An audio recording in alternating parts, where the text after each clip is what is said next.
The wide plains of eastern Ukraine are now the site of a pitched battle between Ukrainian and Russian forces. American and allied weapons keep flowing in to assist Ukraine as it fends off fearsome Russian artillery and bombing. And a new report shows that perhaps the death toll in the war's worst airstrike could be double what was originally believed. From Kyiv, Nick Schifrin reports. On the front lines in Ukraine's east, Russia prepares another artillery onslaught. Russian forces continue to make slow progress, firing at outgunned Ukrainian positions.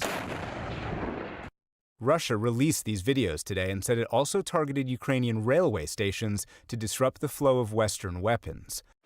None more crucial than these American howitzers that the U.S. is rushing to Ukraine to counter Russian artillery. Today, Russian Defense Minister Sergei Shoigu threatened once again to target those weapons shipments. The U.S. and NATO allies continue to pump weapons into Ukraine.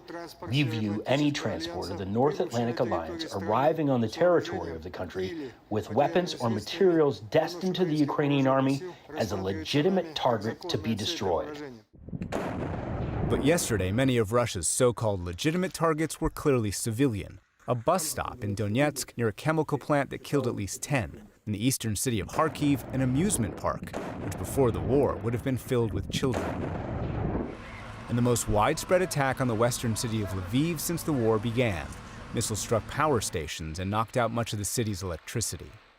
British officials said today Russian troops are expected to move south from Izium and could capture the cities of Kramatorsk and Severodonetsk. Further south in Mariupol, a senior U.S. defense official said Russia maintains about 2,000 troops inside the city. In the center of that city 2 months ago, 1,000 civilians, mostly women and children, sheltered in a theater's basement from Russian strikes. Today, the Associated Press estimated a Russian missile strike that destroyed the theater killed 600 civilians. That would double the official death toll. The AP's new estimate relies on 3D floor plans, videos, photos, and the accounts of survivors like Maria Kutyakova. She lives only because she happened to walk outside before the Russians attacked. This was the ultimate realization that they are not at war with the army. They are at war with every Ukrainian, with every resident of Mariupol. They came not to capture the city, but to destroy it. And destroy it they have. 2 months of Russia's ruthless campaign have left a ravaged skeleton of a city. Soldiers and civilians' final holdout, the Azovstal steel plant. Mariupol's mayor said this afternoon officials temporarily lost contact with everyone inside. We pray for our heroic boys. We thank them for this feat. They held back the enemy and gave us more time to prepare. Our defenders of Mariupol. Far from the front, in France today, the European Union announced new penalties on Russian banks and a full ban on Russian oil. There may be temporary exemptions for Hungary and Slovakia, but European Commission President Ursula von der Leyen said the move was necessary. And let's be clear, it will not be easy, because some member states are strongly dependent on Russian oil, but we simply have to do it. But the bloc remains divided over an even larger punishment, a ban on Russian natural gas, mostly because of German resistance. But economic punishment has not prevented Russia from waging war. Today in Moscow, Russian jets flew in a Z formation, a symbol of the conflict. The country is preparing for Monday's national holiday, celebrating the anniversary of victory in World War II.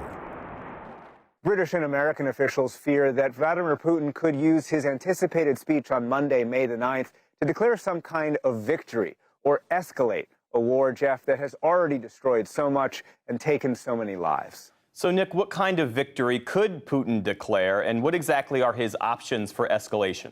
Yeah, you heard Mariupol's mayor admit earlier today that he lost contact temporarily with the soldiers and civilians, the last holdouts in Mariupol's steel plant.